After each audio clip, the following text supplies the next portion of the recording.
Cerita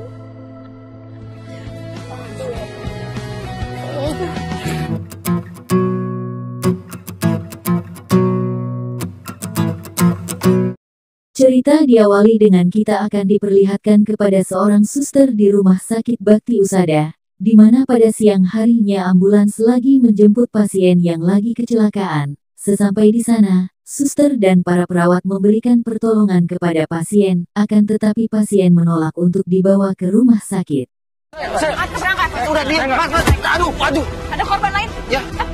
Jupri loh. Sesampai di rumah sakit, pasien ganteng bernama Dimas itu akan disuntik oleh suster, dan si suster itu bernama Wulan. Akan tetapi, Dimas yang melihat jarum suntik, malah menolaknya, dan ia ingin lari dari rumah sakit, karena Dimas tidak mau dijodohin oleh mamanya.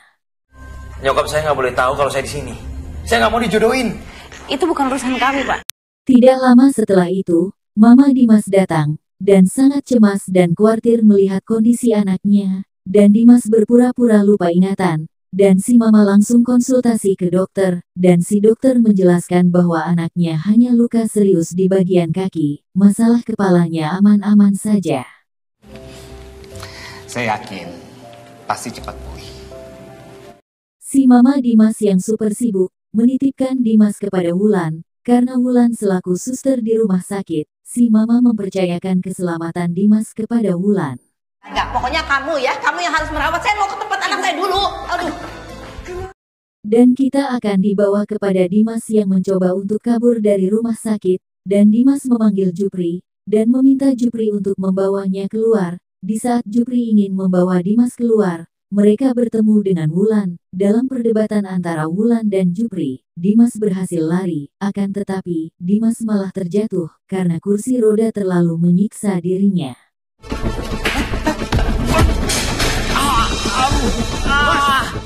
Kemudian di malam harinya, Wulan datang ke kosan cowoknya.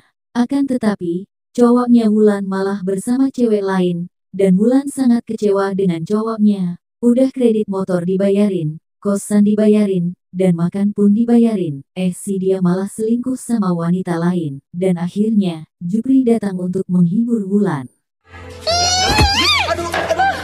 Begitu. Andre. Aduh. Apa aja, semuanya lu pilih, bilang bayar. Ya. Ayo, udah.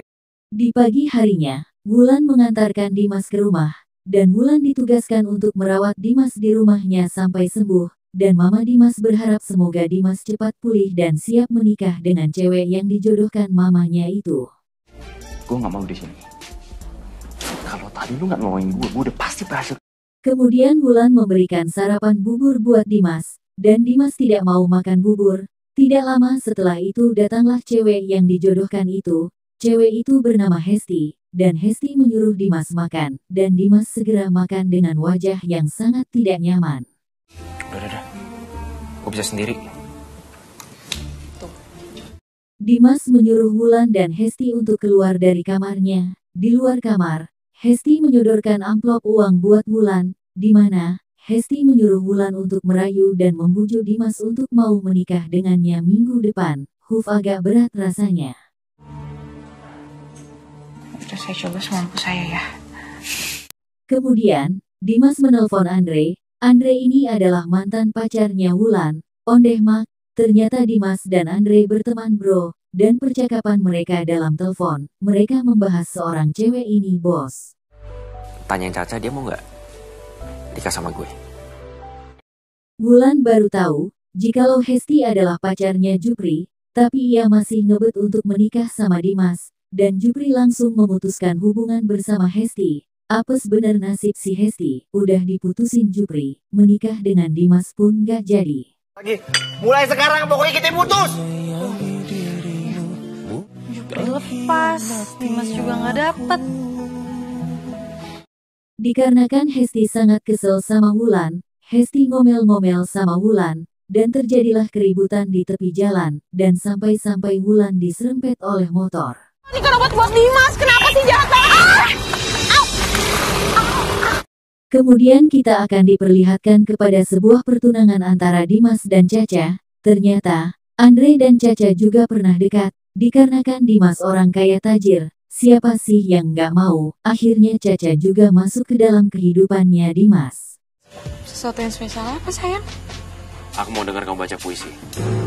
Dalam sebuah cerita Dimas sangat tertarik kepada seorang cewek yang membaca puisi di malam hari di sebuah kafe. Kebetulan saja Caca lewat dan berbaju pink sama seperti si cewek yang baca puisi itu, dan dari sanalah Dimas jatuh hati kepada Caca dan ngebet ingin bertunangan.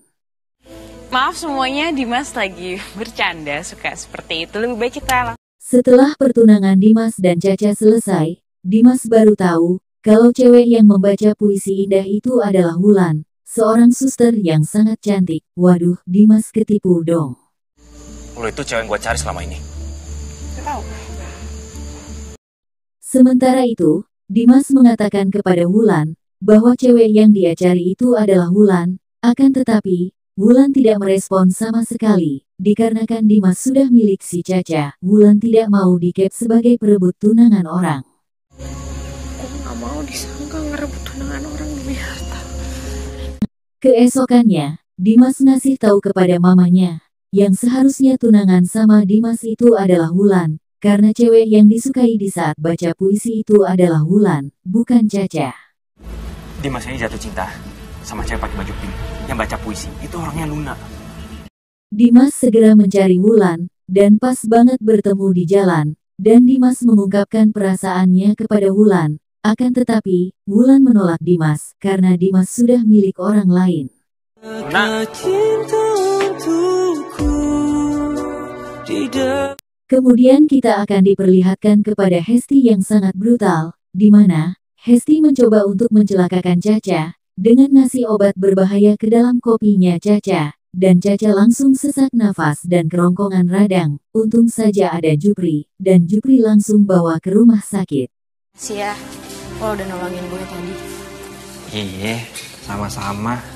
Dan Caca datang menemui Dimas, dan Caca membatalkan pernikahan mereka. Dan Caca menyarankan untuk menikah dengan Wulan, karena Caca sadar bahwa yang berhak menikah sama Dimas adalah Wulan, karena Wulanlah yang dicari Dimas selama ini. Mendingan lo nikah sama Luna. Diam. Kemudian Dimas membawa Wulan ke rumah untuk bertemu dengan mamanya. Akan tetapi, si mama tidak setuju dengan pertunangan Dimas dan Wulan, karena si mama sudah dihasut duluan oleh Hesti. Hesti memang sangat brutal dan sadis. Kamu kan yang menyuruh Caca mundur supaya kamu yang ngegantiin, ya kan? Setelah itu, Hesti datang ke tempat Andre, di mana Hesti mengajak Andre untuk kerjasama. Hesti meminta Andre untuk merayu dan membujuk Andre supaya bisa nikah sama dirinya. Jikalau sudah menikah, Andre akan hidup enak karena sudah bantuin Hesti. Memang sangat licik betul si Hesti. Lu bilang lu bisa bayarin semua kebutuhan gue. Di malam harinya, Dimas datang ke tempat Andre, dan langsunglah niat hasut menghasut Andre dikatakan kepada Dimas. Dimas yang sangat galau, melihat dan memandang Hesti yang lagi membacakan sebuah puisi kegalauan. Cinta itu seperti bayangan yang terus mengikuti. Rasakan, malapetaka datang kepada Hesti, menjelang pernikahan. Hesti terkena penyakit kanker payudara, dan Hesti harus istirahat banyak, dan umurnya juga tidak panjang lagi. Dan Hesti meminta Wulan untuk menggantikan posisinya menikah dengan Dimas, dan alhasil si mama sangat merestui Dimas dan Wulan. Kamu benar mencintai anak saya? Dari awal, Tante.